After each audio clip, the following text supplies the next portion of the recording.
31. That is the lowest ASVAB score that lets you put on an army uniform, and almost everyone studying for this test is chasing the wrong number. Because that one test you sit at the processing station quietly hands back 2 scores, and the second one decides every job you will ever be allowed to pick.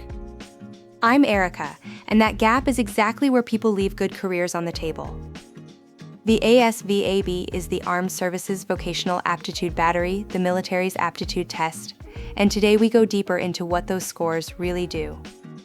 Hi all, Grace here. Think of it like one chessboard with 2 games running on it at once. The computer version at the station has 10 subtests, from arithmetic to electronics to mechanical comprehension.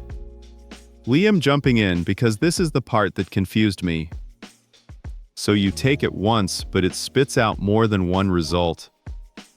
My read is that is where the whole job thing comes from. Exactly.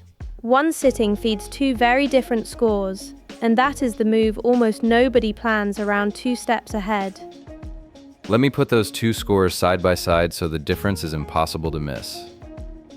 One is your ticket through the door. The other is your menu of jobs. First, the AFQT. That is a single percentile built from 4 subtests, and it only answers one thing. Can you enlist at all? Then the line scores. Those pull from all 10 subtests in different combinations, and they decide whether you end up a cook or a satellite operator. Treat it like one number, and you can pass the test, scrape in, and still get handed the short list of job options nobody else wanted. Study it right, and the opposite happens. You walk into that processing station with leverage, and that is the whole point of the next 20 minutes. Liam, you came in with the question half our viewers are typing right now. Read it out. Yes, and it is the one I had too. If I just barely pass the ASVAB, can I still get a good job, or did I already lose that? Great question, and the answer is yes, if you understand what the score actually controls. So let us start with the one that gets you through the door. A 50 on the AFQT does not mean you got half the questions wrong. That single misread sends good candidates running before they even start. Right, because the AFQT is a percentile, not a percent correct. The official program scores it from 1 to 99 against a national reference sample of young adults tested back in 1997. A 50 means you scored as well as or better than half of that reference group. It is a ranking, not a report card. And here is the strategic part. 4 subtests build that percentile, and they are not weighted equally. Let me show you where the points actually come from. It is built from 4. Arithmetic reasoning and mathematics knowledge cover the math. Word knowledge and paragraph comprehension cover the verbal side. And those 4 are not equal, are they? Not at all. The formula doubles the verbal piece. Your reading and vocabulary literally count twice toward the score that lets you enlist. Liam, you look like you have got the obvious follow-up. Go ahead. Yeah, so if verbal counts double, can someone who hates math still post a strong AFQT just by crushing reading and vocabulary? Honestly, yes, to a point. The verbal lift is the highest leverage hour of studying there is, and we will come back to it. One more fairness note. If you finished with a GED instead of a high school diploma, most branches ask for a higher AFQT to qualify. So the diploma is not just paper, it is a lower bar on the same test.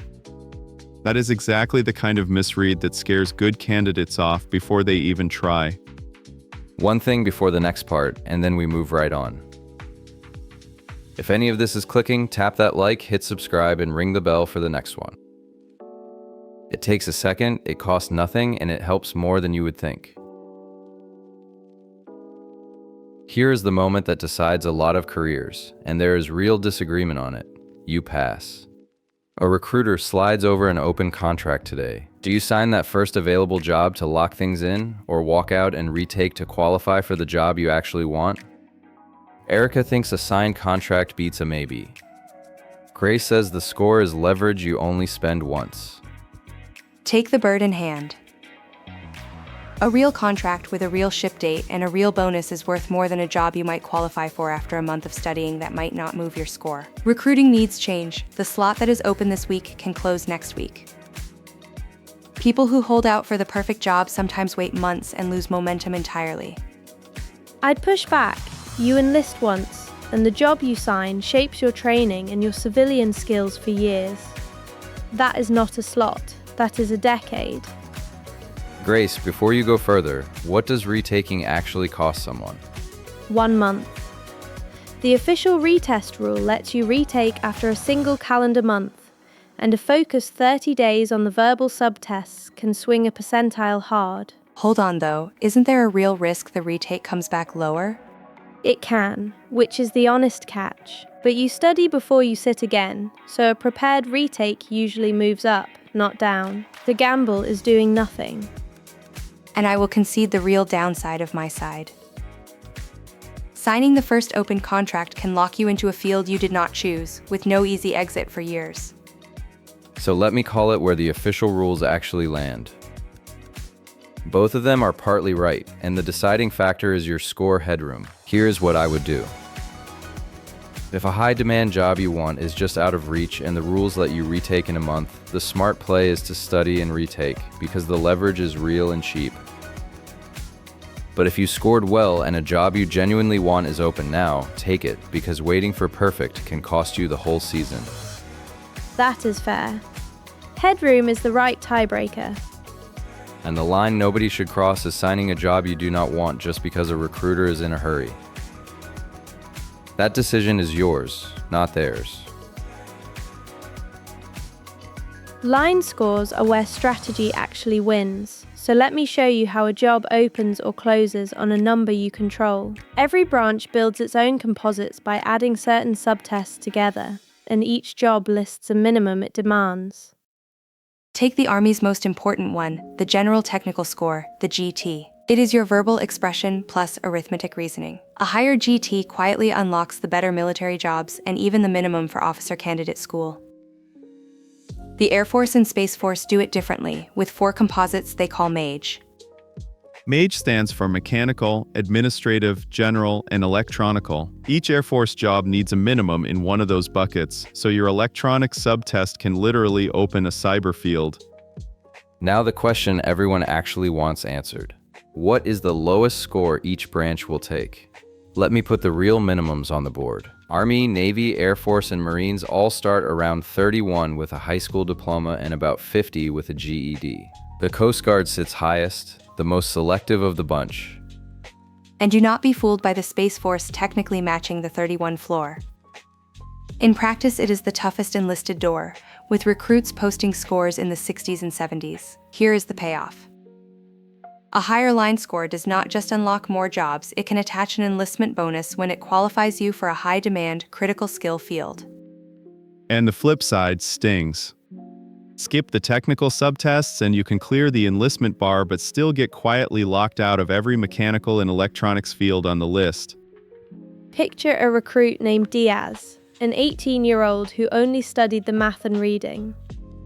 He passed at a 55, but his electronics line score came up short, and the avionics job he wanted was simply off his menu. One afternoon on the electronics and mechanical sections would have changed his entire career field.